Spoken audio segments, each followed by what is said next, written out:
Alright, magandang gabi. So ito po ang ating reaksyon. Bong Navarro nakamit ang kanyang justisya. 10 taon bago wala pang isang minuto, sumakay si Cornejo sa elevator at dumiretso sa ground floor. 10:41 PM, unang dumating sa condo si Cedric Lee at bumaba sa floor kung nasaan ang unit ni Cornejo. At magkakasunod na dumating ang mga kasamahan ni Cedric, kabilang ang kanyang kapatid na si Bernice Lee. Matapos ang mahigit 30 minuto, ibinaba ng grupo si Navarro mula sa condo unit na tila nakagapos ang mga kamay. Nakapalibot kay Navarro ang grupo nila Cornejo at Lee. Nakuhaan din ng CCTV ang paglabas nila ng condo kasama si Navarro. Kasunod nito, nagdemandahan sina Navarro at Cornejo. 6 na araw matapos ang insidente, nagsampa ng reklamo ang NBI sa DOJ laban kina Cornejo, Lee at 5 iba pa kaugnay ng pananakit kay Navarro. Batay sa salaysay ng aktor, binugbog at pinagbantaan siya ng grupo ni Lee sa loob ng kondo ni Cornejo at nang isakay sa van ay hininga ng pera kapalit daw ng kanyang kalayaan. Sabi naman ng grupo ni Lee, dinetain nila ang aktor bilang citizen's arrest dahil sa umano'y panggagahasa ni Navarro kay Cornejo. April 4, 2014, kinasuhan sina Cornejo, Lee at 5 iba pa ng serious illegal detention for ransom. Na-dismiss ang kaso laban kay Bernice Lee at isa pang akusado. April 26, inaresto sina Lee at Raz sa Samar. Matapos ang mahigit 1 linggo, voluntaryong sumuko si Cornejo. September 2014, pansamantalang nakalaya ang mga akusado matapos payagang makapagpiyansa ng tig-kalahating-milyong piso. October 2022, ibinasura ng Court of Appeals ang motion to dismiss ng panig ni Lee. 10 taon matapos ang insidente sa condo sa Taguig, hinatulang guilty sina Cornejo, Lee at 2 iba pa para sa kasong serious illegal detention for ransom. Showtime family, maraming salamat kasi hinahabaan nyo yung pasensya nyo. Kasi minsan lutang ako.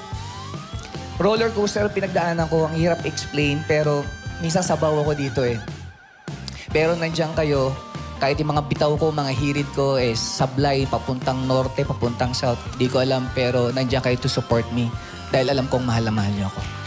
And of course, kay Tanya, nako, marami akong pagkukulang sa'yo pero hindi mo ko iniwan. Marami akong kasalanan pero nandiyan ka pa rin. Ayaw mong bumawi ako sa'yo. Sa abot ng aking mga kaya hanggang sa huling sandali ng buhay ko. Mahal na mahal kita. Salamat.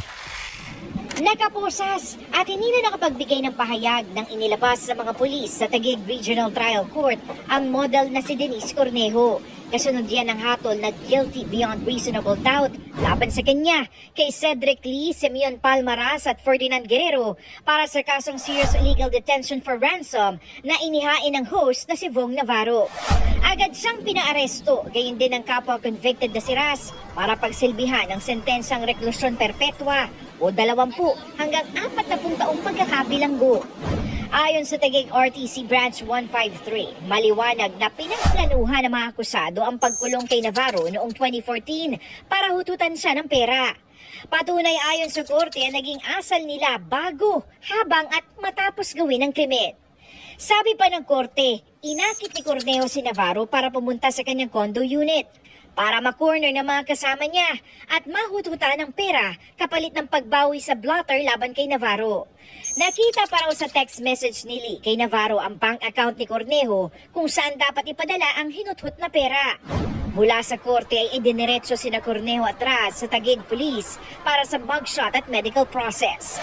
Pagkatapos ay dadalhin si Cornejo sa Correctional Institution for Women o CIW sa Mandaluyong.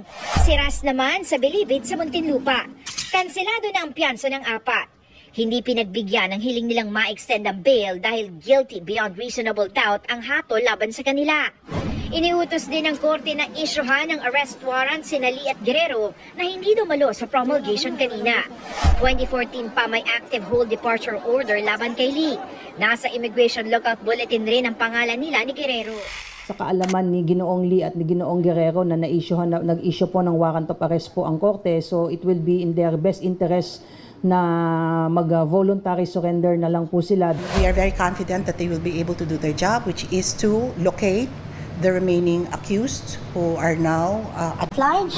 Inutusan rin ng korte ang apat na nahatulan na bayaran si Navarro ng kabuang 300,000 pesos. Ang mga hakbang noon ng kampo ni Cornejo at Lee ay kadikit naman ang alegasyon ni Cornejo laban kay Navarro na nauwi sa kasong rape at acts of lasciviousness na dinismiss na sa DOJ pero binuhay ng Court of Appeals. Gayunman, noong February 2023 ay sinabi ng Korte Suprema na inconsistent, hindi malinaw at kaduda-duda ang mga pahayag ni Cornejo sa korte. Ang Supreme Court na mismo ang nagsabi na walang nangyari, walang ebidensya to show that Mr. Bong Navarro committed any crime which would have justified his being detained. So sinabi rin ng korte na the fact of detention is clear. Malinaw rin dun sa korte na si Mr. Bong Navarro ay nagsustain ng serious physical injuries.